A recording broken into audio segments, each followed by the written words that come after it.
This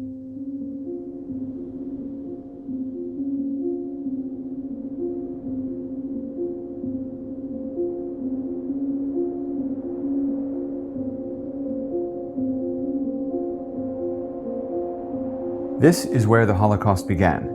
Lithuania, summer of 1941.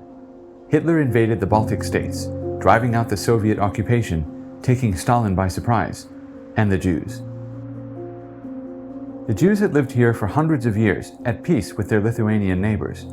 Most were poor, but they created a unique society and an intellectual culture that would change the world.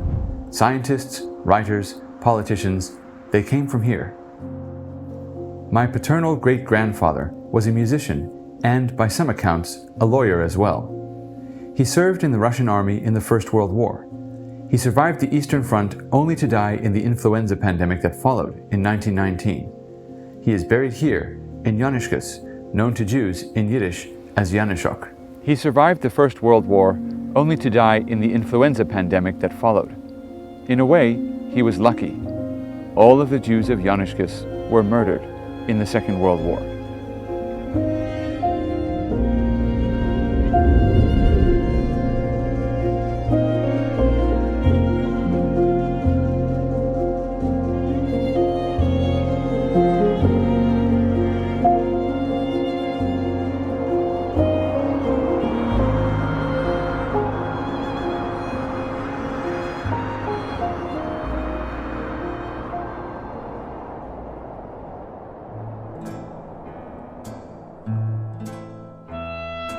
I traveled to Lithuania to find the answer to an urgent question. What do we do about antisemitism, the hatred of Jews? Antisemitism is rising all over the world, especially in the wake of the Hamas terror attack on Israel on October 7, 2023. Decades of Holocaust education don't seem to have made an impact. But there's a part of the Holocaust people don't often hear about, the Holocaust by bullets. Here in Lithuania, where I have roots on both sides of my family, is where the Holocaust began, not with cattle cars and gas chambers, but with neighbors killing neighbors. And here is where a new generation of Lithuanians is confronting that history. The Nazis formed special units for murder, called Einsatzgruppen, but they had help from locals too.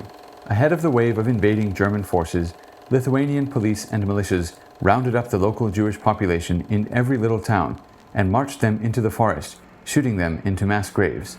Men, women, babies, elders.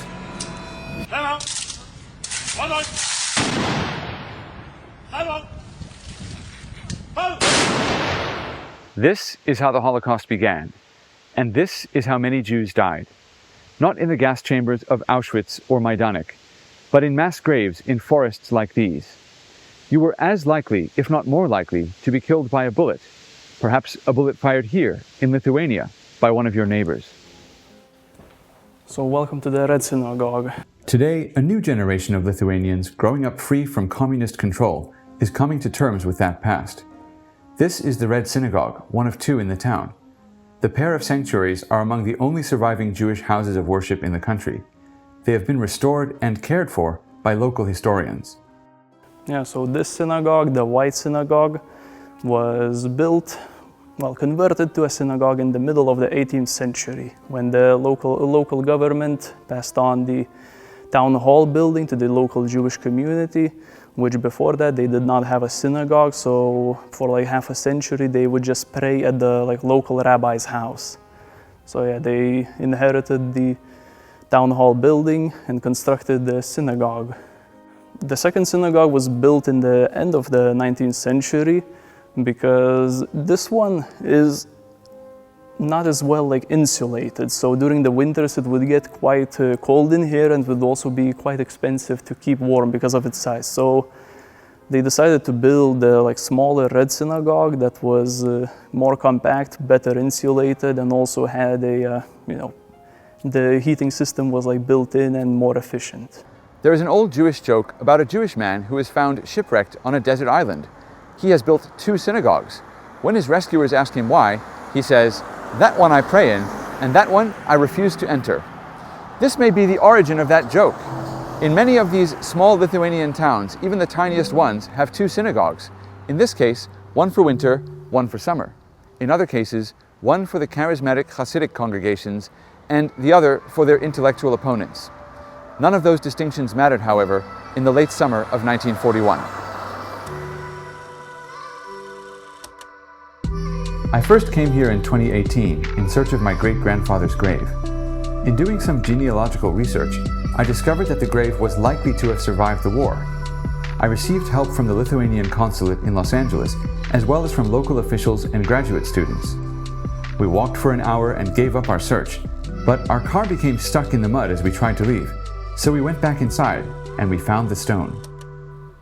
The irony is, had he not died, my family would have stayed in Joniškis and they would have been murdered in the Second World War. Because he died, my great-grandmother Hanna left Joniškis with her 4 children to seek a better life abroad, and as a result, I'm here today. My grandfather had a cousin, a family of cousins, 5 boys, the Pularevitz brothers. Several of them left for South Africa to seek their fortune. They founded the town of Rudtan in the northern Transvaal, now called the Limpopo province, but one brother stayed behind. His name was Joniškis. He was a well-known writer and an activist for the cause of Zionism. Zionism is the belief that Jews should have the right to establish our own state in the land of Israel, our traditional homeland. Without a Jewish state, Joniškis believed, Jews would be destroyed. For thousands of years, through centuries of exile, Jews have faced Jerusalem when praying. Every morning, afternoon, and evening, even at every meal, religious Jews have prayed for the land of Israel. It is believed that he lived near this exact spot on what used to be called Bridge Street, near the center of Joniškis, before he was arrested and deported by the Soviet Union. He later wrote a book about his experiences surviving the Gulag called Short Stories of the Long Death. His faith in Israel kept him alive. As you drive along these little country roads, you pass through small towns, almost all of which had Jewish populations until the Holocaust. In one town we just passed through called Kriukai, the local Catholic priest tried to intervene to save the Jews of the town. When the Lithuanian militia tried to remove the Jews from the town to murder them on the order of the Nazi Germans, the priest tried to intervene, but they evaded him and ended up murdering all the Jews of the town. It was extremely difficult to intervene to try to save the Jewish population, and the few who tried to do so really should be regarded as heroes. Every little town here had a Jewish community. Many have barely changed in 100 years. Despite the Nazis, despite Soviet occupation, there are still old buildings, or a familiar pattern of buildings around a town square. The echoes of Jewish voices still resound. Those voices were loudest and most harmonious in the city of Vilnius. This is the last surviving synagogue in Vilnius. It is known as the Choral Synagogue, partly because of the rich tradition of Jewish choral music in Lithuania, which was famous throughout the Jewish world. Today, the synagogue is in use again, though the community here is small, just a few hundred families from a population of roughly 70,000 before the war. Well, the community is not what it was. The community is not what it was, never going to be what it was. I mean, one of the things, the things that you see if you walk around the city is that there were so many hundreds of synagogues, not there. Schools that taught Yiddish, schools that taught in Ivrit and Hebrew. It's not, you walk through the city, you don't get that feel that this was once a place thriving with Jewish people. There were 100,000 Jews on the eve of World War II here. There's no sense of that. There's no sense of that left. So, it's gone. Vilnius was the center of Jewish cultural and intellectual life. To this day, Jews who study the Talmud, the compendium of Jewish law, use the layout that became the standard in Vilnius centuries ago. My maternal grandmother maintained that she was descended from the most famous of the Vilnius rabbis, the Vilna Gaon, or the Vilna Genius. He was a great commentator on the Torah and the main opponent of the Hasidic movement. The Vilna Gaon was from Vilnius, but many Lithuanian Jews, or Litvaks as they were called, were spread across the countryside. My grandmother's ancestors came from several small towns, including this one, Šeduva, a town so small that it barely appears on the map. Despite its humble appearance, this is, in fact, a significant town. The President of Israel, Isaac Herzog, traces his roots to Šeduva. So too does the current Chief Rabbi of Great Britain and the Commonwealth, Rabbi Joel Mervis. His son, Noam Mervis, lives and works in Israel. We met on a visit to Auschwitz in 2018 as part of a delegation of journalists. We discovered that we were related and that we both traced our origins to Šeduva. There, on the infamous cattle car tracks leading to Birkenau, where families were separated, we reunited ours.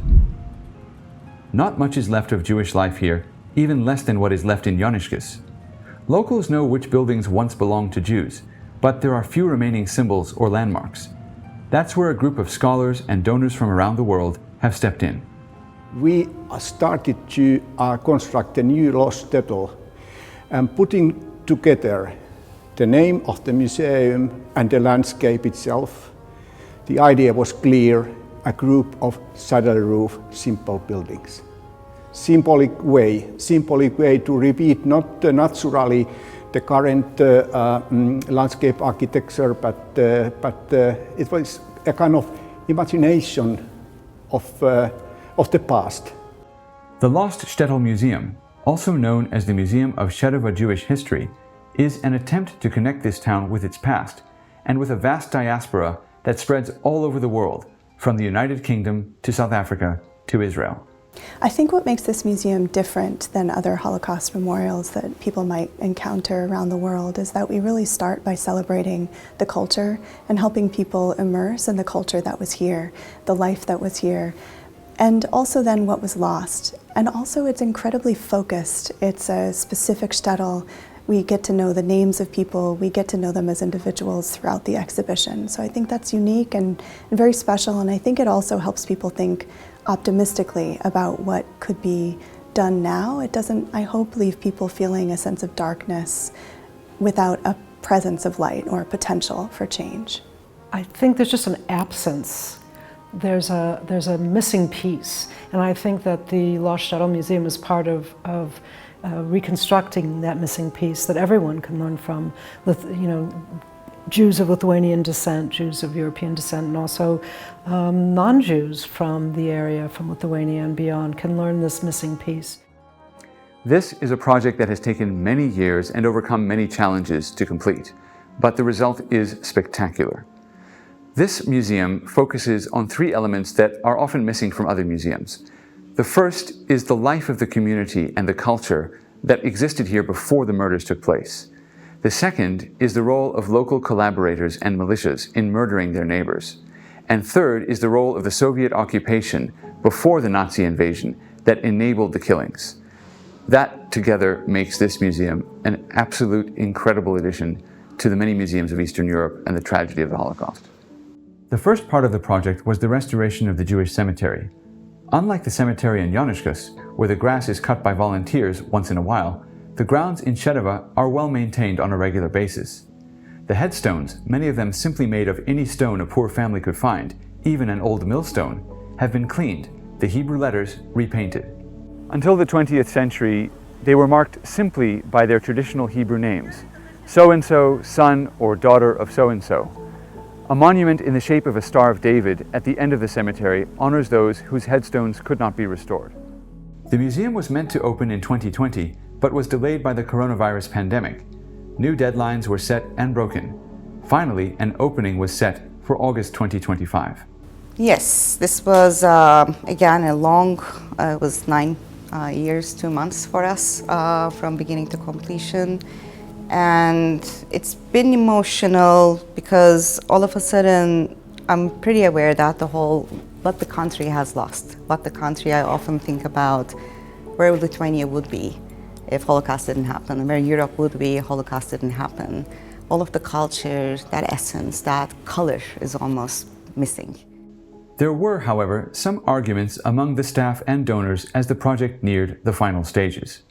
There were differences of opinion and philosophy and of how the Holocaust was to be portrayed. These are very sensitive topics among the people of Lithuania.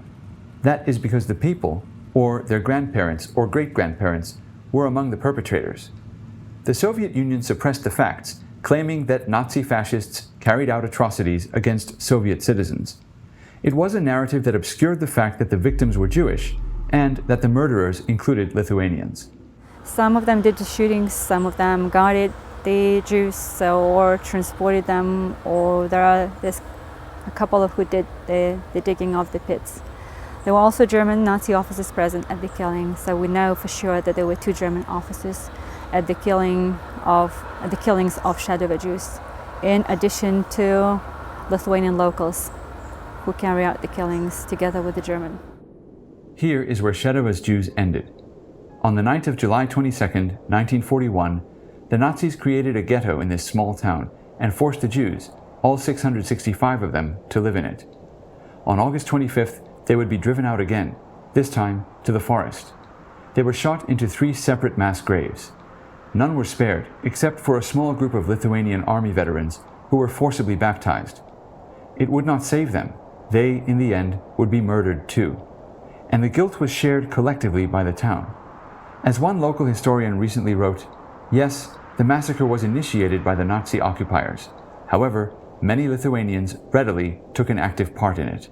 So here, this killing site is where a portion of Šeduva Jews, like a number of Šeduva Jews, was killed. But there are other killing sites that we know that they are here in these forests where Jewish men were taken out for, as they were told, for forced labor and never came back. Well, and I think that the Holocaust was a unique experience wherever it was in Europe, whether in Lithuania or in Berlin. I think that the Jews felt very integrated here in Lithuania, and the Shtetls, not all Jews lived in Shtetls, but in Shtetl communities were very much homes, communities that had existed for centuries, and I think that it was a shock, and I think the thing that makes the Lithuanian Holocaust particularly challenging is that people were not shipped away to distant camps and impersonal camps, but they were murdered nearby their homes, often taken from their homes, ghettoized briefly, and then killed in forest, within a stone's throw of their own homes, of their own towns, often by neighbors whom they knew. So there was something very personal about the Lithuanian Holocaust that was particularly shocking. How could local people have murdered their neighbors, especially in Lithuania, a country where Jews and Christians had lived in harmony for centuries? The answer to some historians lies in the Soviet occupation that preceded the Nazi invasion. The Soviets sought to eliminate every aspect of Lithuanian statehood, including religious practices. This landmark, the Hill of Crosses, became a symbol of resistance to the Soviets, which the communists tried to destroy, bulldozing it several times. The Nazis recognized the cruelty of Soviet occupation and manipulated it, telling Lithuanians that their Jewish neighbors were Bolsheviks. They promised to restore Lithuanian independence if locals carried out their orders. Some Lithuanians who had collaborated with the Soviets sought to appease their new masters with their zeal for mass murder. As with most propaganda, there was a kernel of truth. Some of the Soviet officials had been Jews. Communism offered Jews the illusion of escape from prejudice, the idea that they could achieve liberation not as Jews, but as workers in the global proletariat. It was a false liberation, as the Soviets tried to stamp out Jewish religious practice, and many early Jewish leaders, like Leon Trotsky, were erased by Stalin's terror. Still, as the Soviets withdrew, some Jews tried to follow them, crowding into towns on the way to Russia. The advancing Nazis cut off all avenues of escape. The murder here in Subate, a small town where my grandmother also had relatives, was said to be particularly cruel. More Jews were murdered in mass graves in the forest here than actually lived in the town.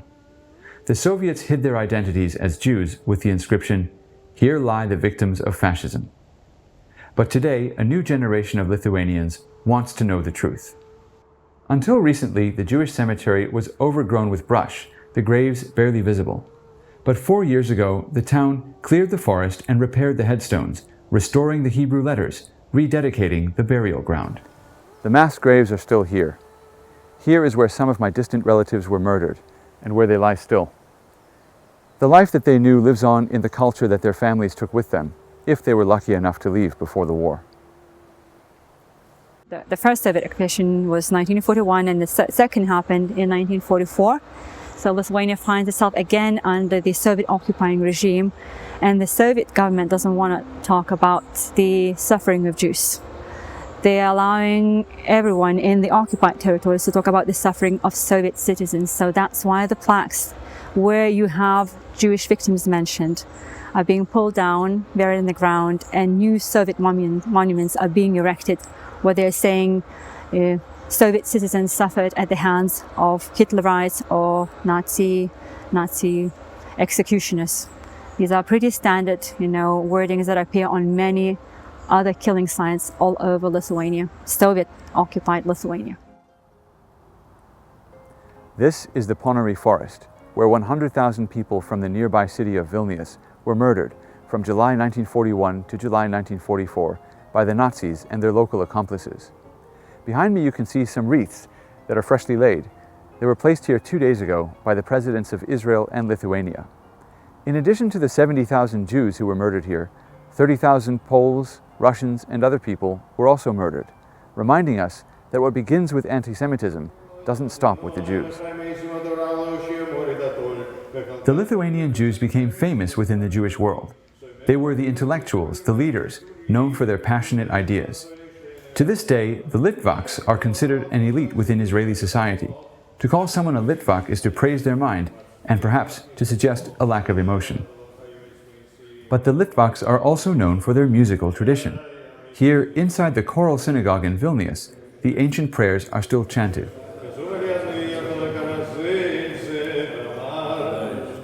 Here is where famous cantors performed for the faithful. If you listen carefully, you can still hear the harmonies echoing through the sanctuary.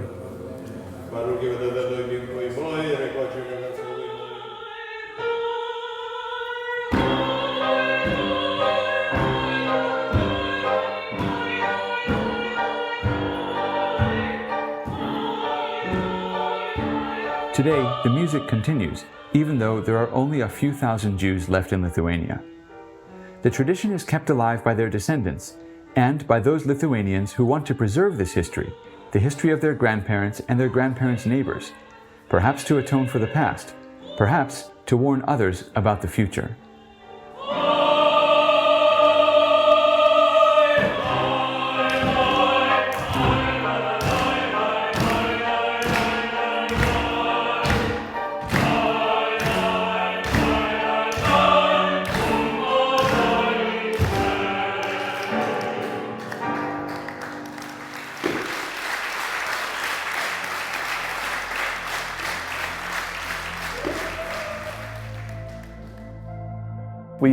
We hold concerts over here, because, unfortunately, don't have any Jews left in the whole region, and Jewish people have played quite a major part in the history of Joniškis. What I'd like them to leave with is, those are people just like me, just like my mother, just like my grandmother, just like me, just like my sister, and I'd like people to understand that the civilization that was lost was rich, full, unique, and that the lives that were lost were all individual lives that built a larger whole. You see so much of the banality of evil. On the other hand, there are people who just did not subscribe to it, and they were rescuing Jews at the cost of their own lives and the lives of their families, because it was dangerous to hire Jews or to help them. And today, regularly, the top politicians, they come to Ponar, where the 70,000 Jews were killed. They express their regret and their sorrow for what happened here during World War II. And I think that's very important, because instead of Jewish people from the outside saying, you have to do this and you have to apologize for that, the Lithuanian local politicians are teaching the people and bringing them forward in that way. I think that's very important. By understanding the story, we can bring this story into the world and we can learn things from it. So not a sense of darkness, a sense of despondence, really a sense that the story is important, witnessing the story is important, and sharing it with others is also a responsibility.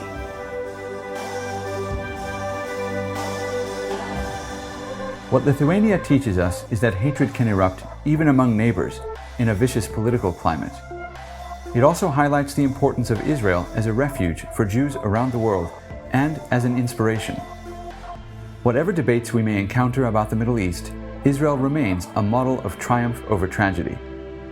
We cannot rid the world of hatred, but we can fill it with friendship, the friendship within a new generation, divided by history, united by hope.